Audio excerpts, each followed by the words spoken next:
Çağrı efirdə dəyərli tamaşaçılar, telefonlarımız 510-32-79 və 492-16-20 açıqdır və 69-74 SMS ünvanımızda açıqdır. O qədər SMS gəlib ki, gözüm qorxdu olab. Və xatırladıram ki, əziz tamaşaçılar, Herbaflora jurnalı köşklərdə, poçtantlarda var və bu jurnalı əldə etmək çox çətin deyil. Sadəcə olaraq müraciət eləmək lazımdır köşklərə və poçtantlara. Əgər əldə eləməkdə bir çətinliyiniz olsa, o zaman 012-437-28-10 nömrəsinə zəng vurmaqla həm illik abunə məsələsini, həm evə çatdırılma məsələsini həll eləyə bilərsiniz. Çox rahat və asan 012-437-28-10. Bu jurnalda çox maraqlı məqalələr var, verilişimizdə gedən SMS-lərin cavabı var və həmçinin də bax, Sərxan müəllimin, digər alimlərin görürsünüz ki, maraqlı suallara, açıqlamalar, cavablar, bitkilər haqqında maraqlı məlumatlar verilir. Bu mənada Herbaflora jurnalı əvəz edilməz bir jurnal. Gələn aydan, inşallah ayın birindən bütün apteklərdə də bizim jurnallarımız olacaq, inşallah. Çox gözəl oldu bu xəbərdə. Bəzi adamlar həqiqətən tapa bilmir, əldə eləyə bilmir, köşklərdə tez qutarır. Apteklərdə inşallah olacaq. Əla, əla. Apteklərdən alarsınız. Və xatırladıram ki, Herbaflora şirkəti olaraq bu şirkət sizi düşünən bir şirkətdir və bu şirkətin məhsulları bütün apteklərdə var. Azərbaycanın və digər ölkələrin, bütün ölkələrin demək olar ki, məhsullarını yığır, bitkiləri yığıntı şəklində, yığım şəklində, çaylar şəklində, yağlar şəklində, efir yağlar şəklində, həmçinin bəhməzlər, şirələr və s. şəklində istehsal edir, satışa çıxarır və bu da sizin sağlamlığınızı qorumaq üçündür. Odur ki, Herbaflora şirkətinin məhsullarını apteklərdən və fitoklublardan soruşun. Herbaflora şirkətinin saytını xatırladıram, www.herbatreflora.com sayt. Demək, www.herbatreflora.com saytına girməklə Herbaflora şirkətinin saytı ilə tanış ola bilərsiniz. Bundan başqa xatırladıram ki, Herbaflora şirkətinin 012-561-85-01 nömrəsinə zəng vurmaqla Herbaflora şirkəti ilə əlaqə qura bilərsiniz. Və xatırladıram ki, fitoklubları, Herbaflora şirkətinin fitoklubları əvəz edilməz müalicə vasitələri hazırlayır. Bundan başqa Herbaflora şirkətinin məhsullarını satışa çıxırır, həm də ailəvi istirahət mərkəzidir. Biri 8-ci mikrorayonda, digəri isə deməli, Mehdi Hüseyin 65-də yerləşir. 8-ci mikrorayonda yerləşən Herbaflora şirkətinin fitoklubunda həm Elnur həkim, həm digər psixoloji mərkəz, həmçinin də burada müxtəlif deməli, məhsullar var ki, o məhsullardan siz ala bilərsiniz. Digərində isə yenə də fitoterapevtlər və müxtəlif diyetoloqlar və həkimlər əyləşirlər ki, yenə də məsləhət ala bilərsiniz. Nömrələri xatırladıram. 8-ci mikrorayonda 012-561-85-01, 7-ci mikrorayonda isə 012-492-76-97, 012-492-76-97. Bax, bu nömrələrə zəng vurmaqla fitoklublarla əlaqə qura bilərsiniz.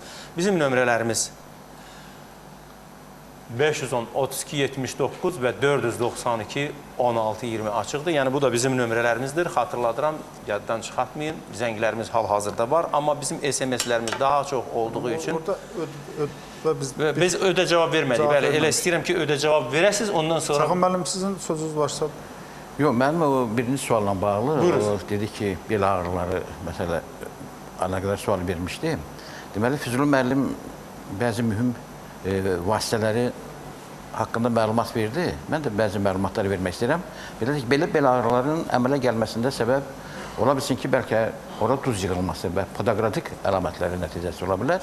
Ümumiyyətlə, belə bel ağrılarında, oynaq ağrılarında ən yaxşı vasitələrdən birisi andız bitkisi ilə at pırtağı deyilən, lapox deyilən bir bitki var. Onların bərabər qarşılığını götürüb dəmlənməsi və içilməsi çox gözəl effekt verir. Bundan başqa, indi hal-hazırda biz yenə də Herbaflora şirkətindən birlikdə deməli, bel ağrılarını, oynaq ağrılarını götürmək üçün basit üzərində işləyirik. Bunun əsasını təşkil edən komponentlər hansılardır? Yəni, bitkilər hansılardır? Deməli, götürürük rozmarin, qırmızı biberiyə deyirlər, bəli, qırmızı acı istot, sonra götürürük mixək, darçın və bir də ki, zəncəfil. Və digər komponentləri var yerdə. Bunların yağlı ekstraktını alıb, həmin yağlı ekstraktı o ağrıyan nahiyələrə sürtürük. Gündə ən aşağısı 2 dəfə onu sürtmək lazımdır. Bu zaman ağrılar gedir. Digər sadə vasitələrdən birisi, ən sadə vasitələrdən birisi isə, əgər elə beldə elə ağrılar olarsa və ya oynaqlarda elə ağrılar olarsa, bu zaman deməli götürür 4 baş sarımsaq və 5 dənə limon. Bunların hamısını təmizlədikdən sonra, limonu toxumundan təmizlədikdən sonra, lakin qabığı təmizlənmir. Ət maşından keçdikdən sonra bunların üzərinə deməli tökülür 7 stəkan soyuq su. Və möhkəm qarışdırılır, 10 dəqiqə möhkəm qarışdıqdan sonra qoyulur soyuducuya. 24 saatdan sonra həmin alınan çıxarışdan gündə 3 dəfə təxminən 40 ml miqdarında yeməkdən əvvəl içməyə məsləhət görülür. Müəyyən müddətdən sonra ağrılar kəsilir, deməli qan təmizlənir, o podaqratik əlamətlər də, o cümlədən oynaq ağrıların əlamətləri də aradan qalxır. Vasitələr çoxdur. Vaxtımız qısadır, yəni bu qədər vasitələrin hamısını deyə bilmərik. Məlumat vermək olmur. Sonra yağları Füzuli müəllim yağın ki, davam elətdirəcək bunu. Məsəl üçün, ən yaxşı vasitələrdən biri itburnu meyvəsindən istifadə etmək lazım, çoxlu miqdarda. Şeydir, oymadıran bitkisinin dəmləməsindən, sonra nanə bitkisinin dəmləməsindən, solma çiçəyi deyilən bitki var, onun dəmləməsindən. İtburunun kökləri də çox gözəl nəsil, kökləri. Hə, ola bilər. Gözəl təsir göstərir. Xüsusilə hal-hazırda apteklərdə xalasaz bitkisi yazılır. Biz bilmirik ki, çünki xəstə ancaq deyir ki, daş var. Öt kisəsində qatılaşma baş verir. Çünki aydın məsələdir ki, əgər öt kisəsində, qaraciyərdə problem varsa, mədə-altı da vəzdə problem var. Bunların hamısını kompleks halda müalicə etmək lazımdır. Təşəkkür edirəm. Füzuli müəllim, əlavəniz var. Saxın müəllim, deməli o bel ağrısına bir balaca bir dənə də hədis yadıma düşdü. Bir nəfər beli ağrıyır, gəlir Peyğəmbərimiz sallallahu əleyhi və səlləmin yanına və Peyğəmbərimiz gözəl buna bir məsləhət verir. Deyir, get noxudu çox ye. Yəni indiki dövrdə, bizim dövrdə görürsünüz, noxud azalıb, istifadəsi azalıb, bel ağrılarda çoxalıb. Yəni noxud həqiqətən çox istifadə edilir. Yazır, damarlarda tıxaclardan təmizlənir. Bədəndəki yeli sovurur. Maraqlıdır. Biz deyirik ki, noxud yel verir.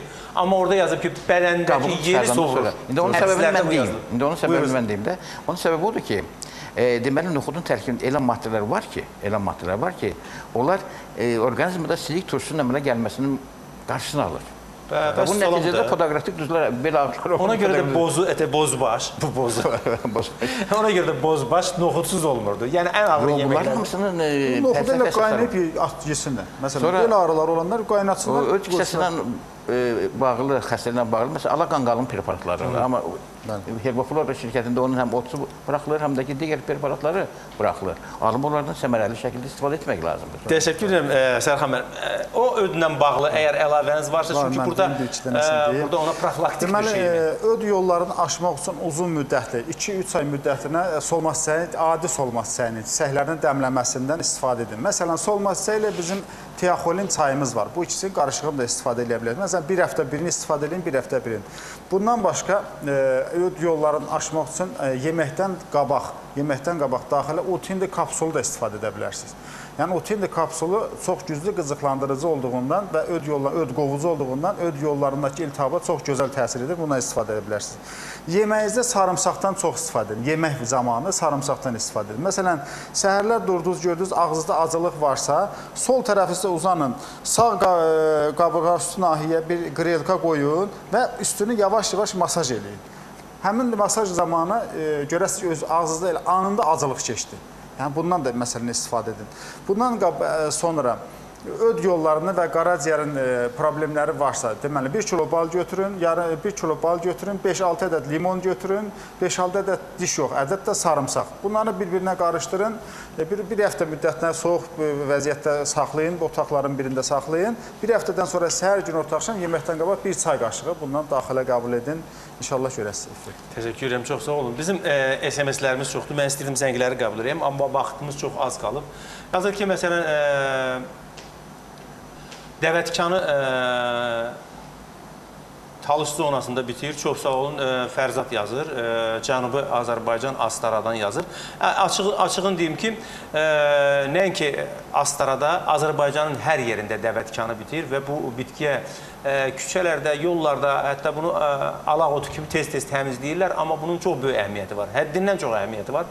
Mədə-bağırsaq xəstəliyində əvəz olunmaz bir bitkidir. Sonra yazır ki, ishallarda. Bəli. Sonra yazır ki, atam böyrək kreatinindən əziyyət çəkir. Xahiş edirəm, məsləhət verəsiniz. Füzuli müəllim, bu barədə istəyərdim bir balaca. Ümumiyyətlə, böyrək kreatini bir xəstəlik deyil. Yəni, bu bir simptomdur. Məsələn, böyrəyin bütün xəstəliklərində çox vaxtı piyelonefritdə, adi nefritin özündə belə, glomerulonefritlərin hamısında kreatinin miqdarı qalxır. Ona görə də birbaşa olaraq bunun özünün müalicə yox, həmin nahiyədə nəsə problem varsa onu müalicə eləmək lazım. Öncə siz böyrəyinizi bir müayinə elətdirin və bunun kreatinin qalxma səbəbini biləsiniz. Ondan sonra məsələn əgər böyrəyinizdə iltihab varsa və yaxud biz iltihab üçün çaylar dedik, məsələn boymadərəndir, lavandanın özü çox həm sakitləşdirici, həm iltihab əleyhinə təsir göstərir, bibəriyyədir, məsələn bundan çoban yastığının özüdür, it burnunun özüdür, məsələn it burnunun özündən istifadə edə bilərsə, əgər glomerulonefrit məsələn yoxsa Allah uzaq eləsin, o bir qorxulu xəstəlikdir. Bunlardan istifadə edə bilərsiniz. Uroteya məsələn bizim uroteya çayı var, ondan istifadə edə bilərsiniz. Amma yenə deyirəm, kreatinin miqdarını yalnız o səbəbi biləndən sonra əgər bilirsiniz biz geniş müzakirə edirik. Təşəkkür edirəm. Yazır ki, atam və yazır ki, özür istəyirəm, yazır keçi buynuzu doşabından hansı yaşda və ya uşaqlar da istifadə edə bilərmi? Xahiş edirik bu suala da cavab verəsiniz. Sərxan müəllim istəyirsiniz, buna siz cavab verirsiniz. Bəli, bu həm yaşlı adamlar, həm də ki uşaqlar istifadə edə bilirlər. Uşaqlara verəndə adətən bunun bir çay qaşığı miqdarında, gündə 2-3 dəfə vermək olar, özdəki çalışıb yeməkdən əvvəl verilsin. Bir də əzəyin fiziki formulunu soruşublar, bayaq bunu dedim sizə. Alüminium, kalium, alüminium SO4 vurursun, 10 molekula su. Bəli. Burada... Bir dənə də dedim, mən məsələn, bir də ki, belimdə də iltihab var. Bütün iltihab beldə, dizdə, ayaqda olanda bir dənə də resept deyib, keçi buynuzu ilə bağlı yadıma düşdü. Unu götürün, qovurun, adi unu götürün, qovurun. Qovurub qutarandan sonra elə isti-isti. Üstünə keçib buyunuzun bəkməzini töküb qarışdırırsınız, bir həlməşik maddə əmələ gəlir. Hansı hissədə iltihab varsa onun üzərinə qoyanda həmən götür. Çox gözəl bir təsir göstərir. Çox gözəl, əla. Sonra yazır ki, qarpız adamı kökəldir, yoxsa yox. Çox maraqlı sualdır. Qarpız adamı kökəldir, yoxsa arıqladır. Əslində qalandır, mənə elə gəlir ki, qarpız kökəltməməlidir. Qarpız kökəltmir. Qarpız sadıcı olaraq... Daha çox tərkibi su ilə. Bəli. Deməli ki, qarpız insanları, adamı kökəltmir, sadəcə olaraq bədənin təmizlənməsində çox mühüm rol oynayır, qan yaranma prosesində fəal iştirak edir və orqanizm müxtəlif xəstəliklərdən qoruyur. Və bizdən xahiş edirlər keçi buynuzu ağacını göstərək. Biz inşallah bu gələn verilişimizdə çalışacağıq bu keçi buynuzu ağacını göstərək. Çünki hal-hazırda əlimdə bunun şəkli yoxdur və şəkli vardı, amma onu efirə çıxartmaq üçün bir işləmək lazım idi üstündə. Və ikinci SMS-də yenə salam, mənim ayağımın baş barmağında göbələk var, zəhmət olmasa deyin, görək, nə etmək olar? Biz qısa bir şey deyə bilirik də, Füzuli müəllim. Qısa, məsələn, bizim rəngsiz fitoton xınasından istifadə edə bilərlər. Ən gözəl. Xınadan da başqa, eyni zamanda sarımsağı əzir, qoyur həmin nahiyyə. Orada nə göbələyi var, hansı göbələyi varsa hamısını məhv edir. Xına da çox güclü təsir edir. Bu Peyğəmbərimizin dövründən elə bu xınadan ayaq xəstəliklərində, barmaq xəstəliklərində geniş istifadə olunur. Salam, anamın böyrəyində aksalat duzu var və bu eləcə də osteoporoz, osteoartroz, podagra xəstəliyindən əziyyət çəkir. Podagraya qarşı tiartroz çayından istifadə etmək barədə bilmək istəyərdim. Tiartroz mən deməzdim, uralitin deyərdim, uralitin çayı. Çünki podagrada sidik turşusudur və Sərxan müəllim deyir, sidik turşusu çoxaldığından uralitin çayı için bir də mal əti və qazlı içəcəklərdən biraz uzaq olur. Və axırda yazır ki, salam, qanı təmiz saxlamaq üçün hansı vasitələrdən daim istifadə etmək yaxşıdır? Qanı təmiz saxlamaq üçün. Qanı təmiz saxlamaq üçün. Mən indi bunların hamısını deyim.